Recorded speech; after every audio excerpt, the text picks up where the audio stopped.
How Adolf Hitler rose to power. Adolf Hitler was the unremarkable artist who rose to become the dictator of Germany and the instigator of the Holocaust. Given the devastation left in Hitler's wake, a major question for historians of the 20th century has been how Hitler captured the German imagination and came to power. He was not, as a person, a charismatic character. Biographer Ian Kershaw described him as an empty vessel outside his political life. He had few genuine friends, an overinflated view of his own intellect, and no inborn connections to propel him to the top. Nor did Hitler have especially original ideas.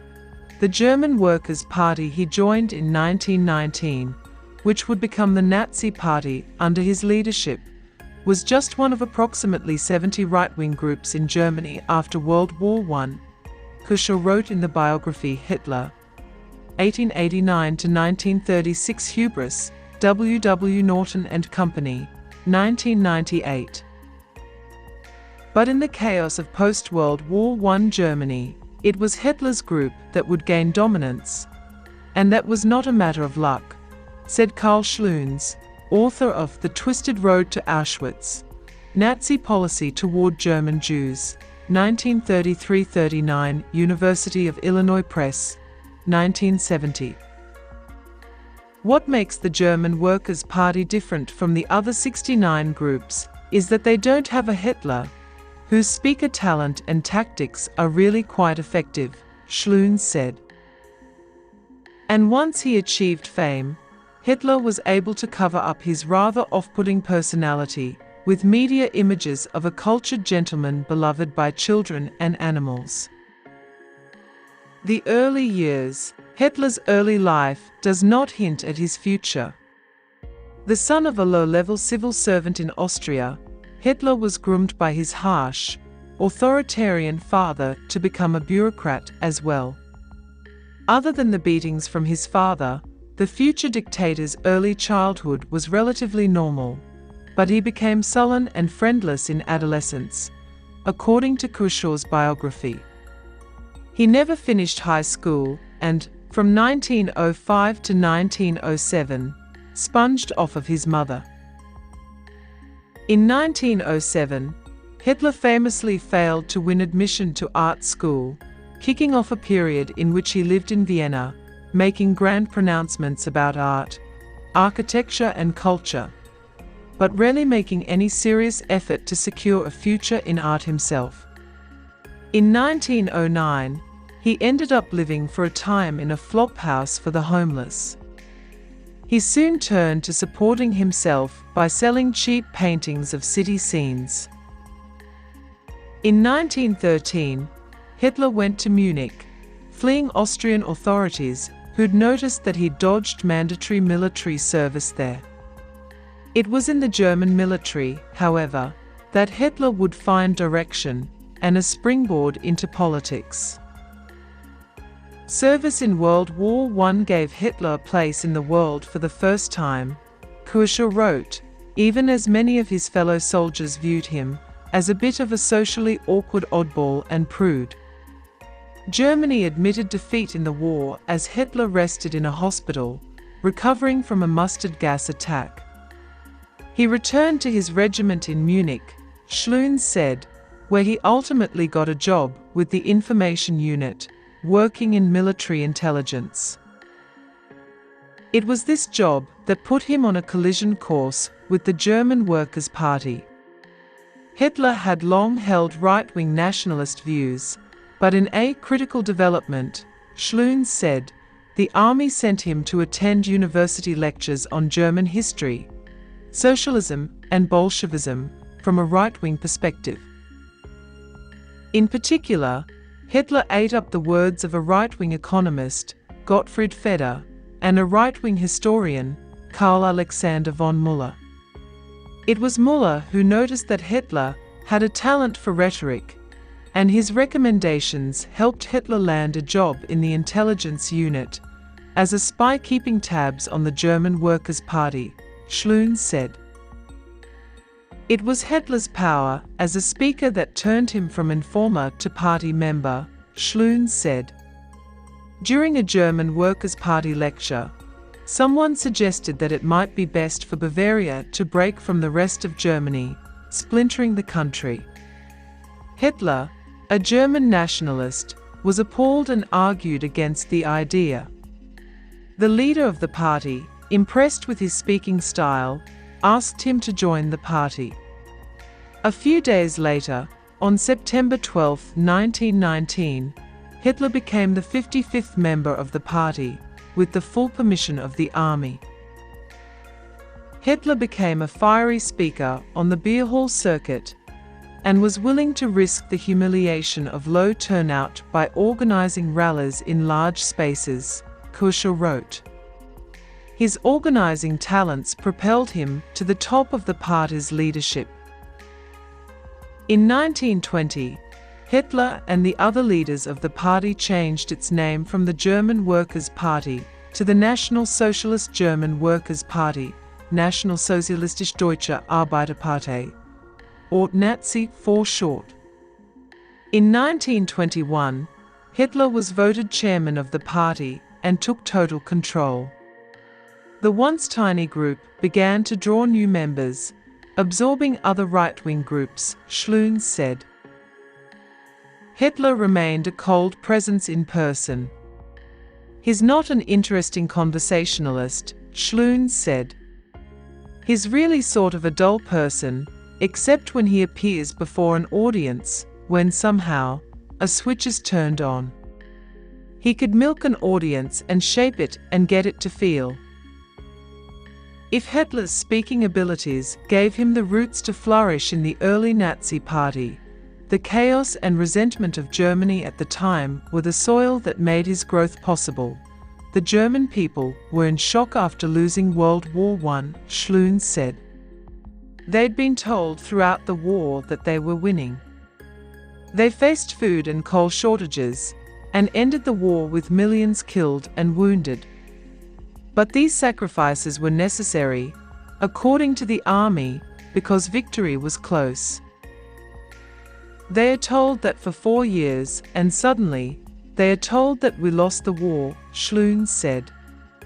To understand how such a thing could happen, many turn to conspiracy theories, particularly the theory that Jewish people on the home front had stabbed Germany in the back. The situation, for someone like Hitler, is ripe, Schlun said. A wider popularity, violence marked Hitler's early rise. By 1923, he was emboldened enough to attempt to overthrow the government of Bavaria by force, which he hoped would eventually lead to the overthrow of the national government in Berlin. This beer hall putsch failed, but there was widespread sympathy for Hitler's aims, Schlun said. His trial became a megaphone broadcasting his ideas, and his light 9-month stint in prison gave him the opportunity to dictate the almost unreadable, but wildly popular biography Mein Kampf, Schlun said. Hitler was smart enough to realize after the failure of his beer hall putsch that he and his party could not come to power with violence against the institutions of the state, especially the army and the police, said Dr. Benjamin Hett, author of The Death of Democracy, Hitler's Rise to Power and the Downfall of the Weimar Republic, Henry Holt & Co., 2018. They could only come to power by getting inside the system, and the path to that was through winning elections. There were many factors that led to Hitler's more widespread acceptance in Germany, from economic depression to the country's hatred of the Treaty of Versailles that ended World War I. But Hitler managed to expand his appeal from the beer-soaked halls of Munich to the rest of the country, in part via the mass media. In 1932, he ran for president and struggled to reach middle-class voters, said Despina Strategakos, a historian of architecture and the author of Hitler at Home, Yale University Press, 2015. To rehabilitate his personal image, he he focused on his domestic portrayal.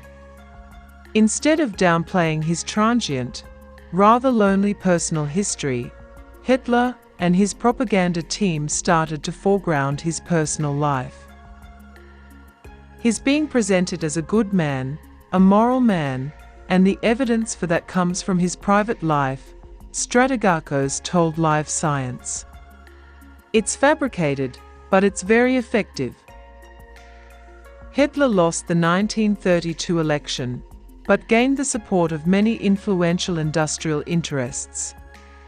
When the parliamentary elections failed to establish a majority government, Germany's President Paul von Hindenburg caved to outside pressure and named Hitler Chancellor.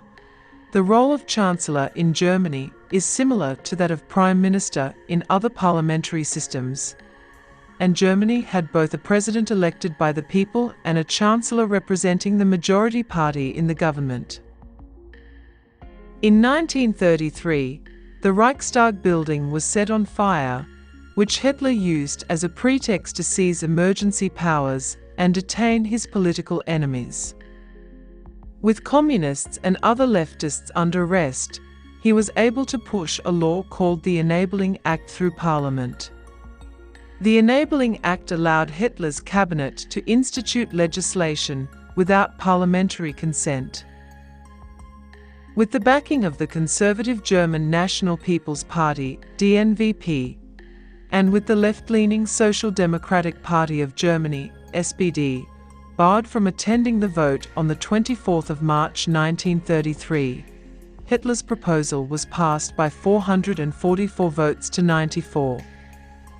A key step in usurping the democratic institutions of the state.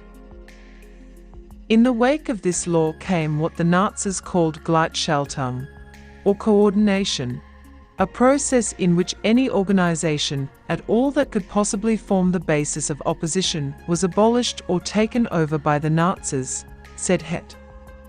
This process was largely completed by July of 1933, when all political parties, except the Nazis, were formally outlawed. As Hitler strong-armed his way to dictatorship, profiles of him rusticating in his residence in Obersalzberg, Bavaria, portrayed him as a cultured gentleman, beloved by dogs and children. Working with the architect Gerty Troost, Hitler created a space with an expansive Great Hall that seemed inspired by the artist salons of pre-World War I Munich, Strategakos said. German and English language magazines printed fluffy pieces on the Führer at home. Even the American Dog Kennel Gazette had this feature on Hitler. As a dog lover, Strategakos said, these cozy, domestic scenes helped soften the image of the Hitler. The strategy was so successful that the most sold images of 1,934 were pictures of Hitler at home playing with his dogs or with children. Through his organization, oratory and public relations, Hitler, the nonentity, the mediocrity, the failure, as Kuschel called him, had become not only the Chancellor of Germany, but a beloved celebrity. The transformation was complete. Thanks for watching. Please share, like and subscribe. Thanks.